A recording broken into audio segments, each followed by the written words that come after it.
Tapi kali ini kita mau belajar tentang konseling pranikah. Konseling pranikah itu penting. Kali ini kita akan belajar arti pernikahan. Topiknya adalah tidak ada keluarga yang sempurna. Parenting ini perlu diketahui oleh semua orang, bukan hanya orang tua. Belajarlah menjadi teman yang asik, yang ngobrol, yang menghargai. Family unboxing, membongkar keluarga.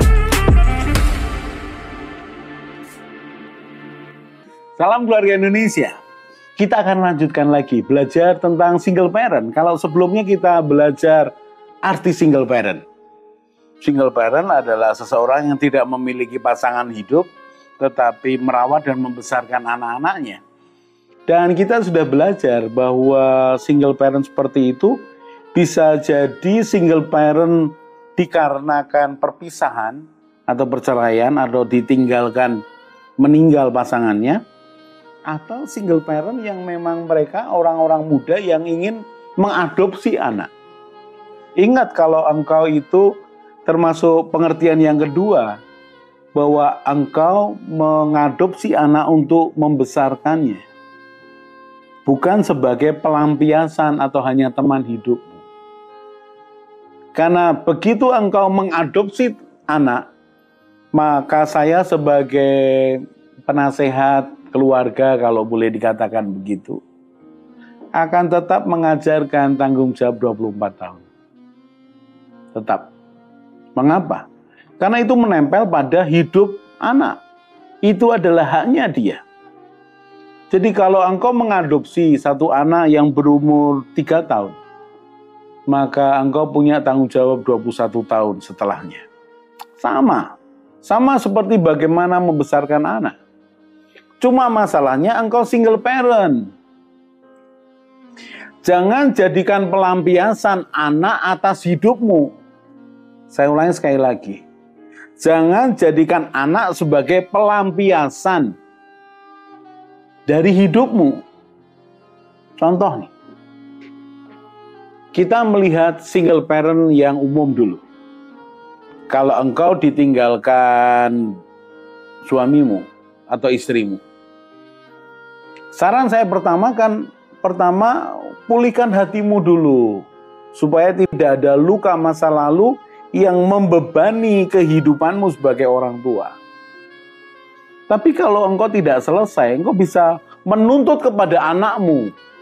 Untuk apa? Untuk beberapa hal yang kamu tidak suka. Saya berikan contoh nih. Seorang istri yang ditinggalkan suaminya karena berkhianat. Kalau dia tidak sembuh hatinya, maka dia akan pesan kepada anaknya yang sudah mulai besar. Jangan percaya sama laki-laki. Semua laki-laki itu brengsek. Perhatikan, hal seperti ini seperti membebani, melampiaskan kemarahanmu kepada anakmu. Itu nggak adil. Mengapa? Anakmu kan sedang mulai belajar kehidupan, mengenal kehidupan. Kenapa engkau bebani? Contoh lain lagi.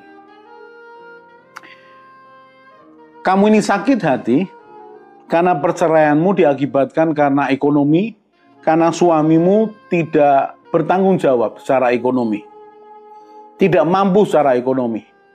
Kemudian kalian bercerai hanya karena ketidakmampuan ekonomi, tidak bertanggung jawab, tidak mencukupi kebutuhan. Kemudian engkau membebani kepada anakmu.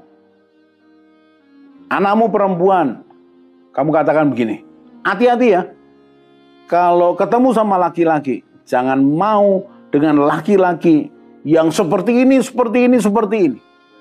Engkau membebankan pengertianmu kepada anakmu perempuan.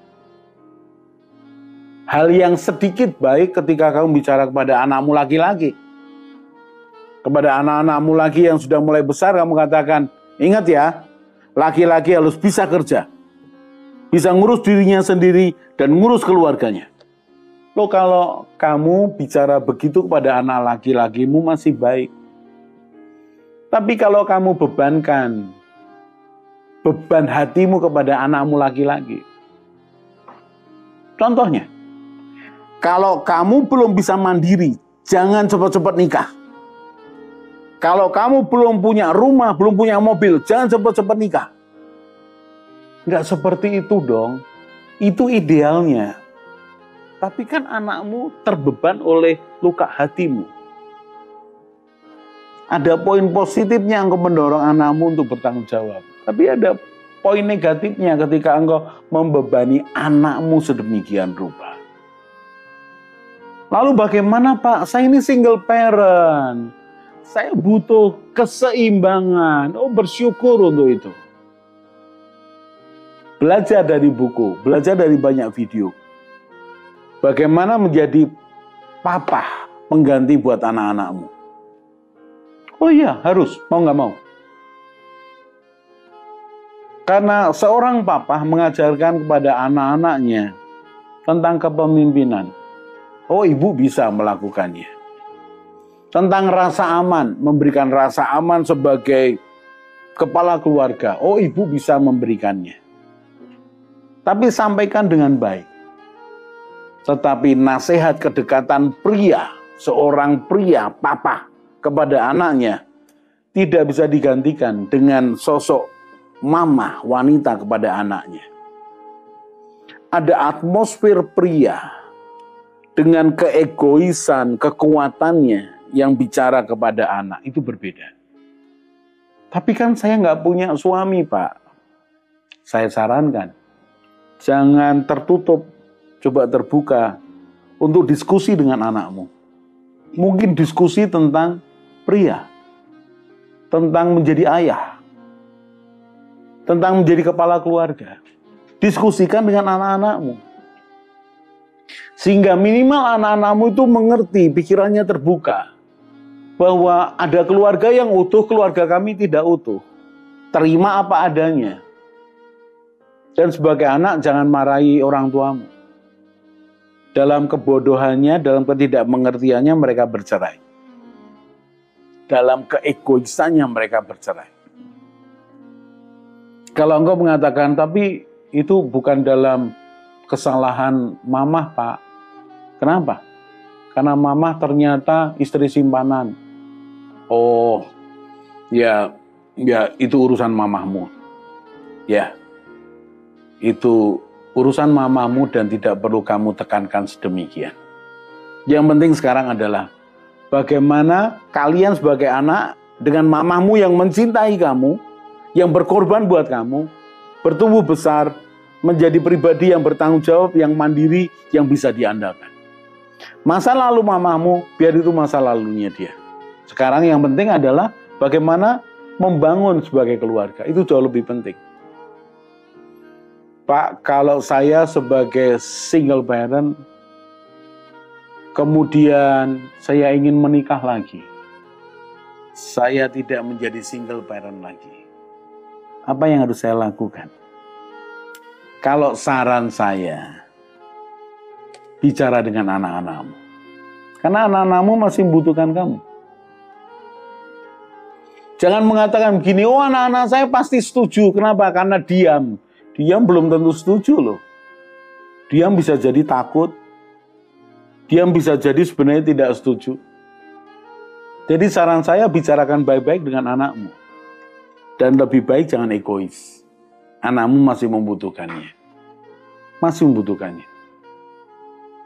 Kalau saya mau menikah Pak, ya kenalkan dengan anakmu. Saya bersyukur ada beberapa single parent yang mensyaratkan itu kepada calon suaminya. Kamu kalau mau menikah sama aku harus kenal baik dengan anakku. Oh itu bagus sekali. Mengapa? Karena budaya baru yang dibangun ini tidak mudah.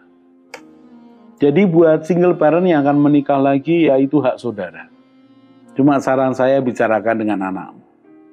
Bicarakan dengan anakmu. Sekarang kita bicara nih sebagai keluarga.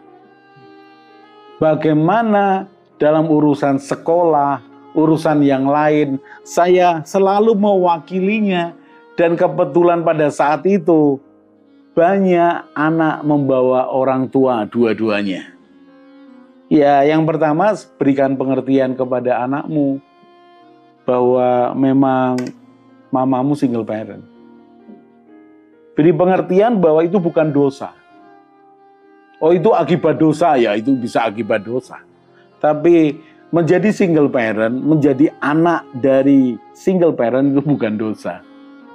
Bukan. Itu keadaan yang memang harus dihadapi. Lalu ya tetap happy aja, tetap senang aja, santai aja. Tunjukkan bahwa single parent tidak membuatmu kemudian mengakhiri harapan kehidupan. Jadi santai aja. Berikutnya, menjadi single parent. Tetap ada begitu banyak hal yang baik yang bisa dilakukan. Single parent bisa mengambil keputusan tanpa perlu pertimbangan yang lain.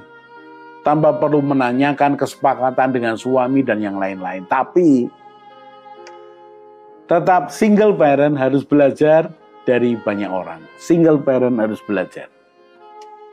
Single parent harus belajar. Mengapa? Karena bagaimanapun anakmu membutuhkan sentuhan dari papahnya dan mamahnya. Lalu Pak, kalau saya single parent tapi bekas suami saya ingin tetap berhubungan baik dengan anak-anak saya bagaimana? Ya saya kembali kepada kamu. Bolehkah? Saran saya sih sebaiknya boleh. Siapa tahu ada yang baik. Siapa tahu ada penyesalan. Walaupun tidak bisa kembali seperti dulu. Karena ternyata suamimu sudah menikah lagi. Jangan kemudian buat kerusakan yang baru. Jangan. Tapi berikan kesempatan kepada anakmu untuk mengenal papahnya. Itu kan ideal, Pak. Ya saya ketemu dengan beberapa orang yang sedang melakukan seperti itu. Sementara saya sendiri tidak seperti itu. Ketika ibu saya sebagai single parent, beliau ini berketetapan tidak akan menikah lagi. Ibu berketetapan untuk membesarkan anak-anaknya sampai selesai. Oh saya bangga atas hal itu.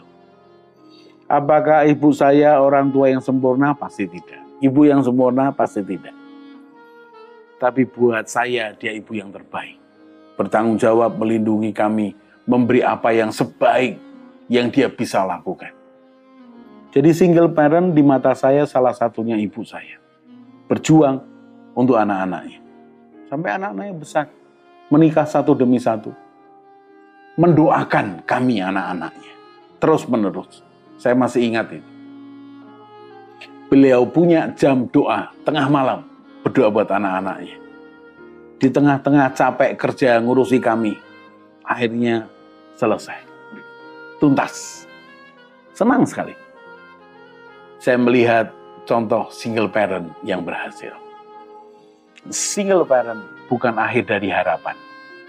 Single parent tetap bisa melakukan banyak hal buat anak-anaknya. Single parent tetap bisa diberkati Tuhan. Single parent tetap punya masa depan yang luar biasa.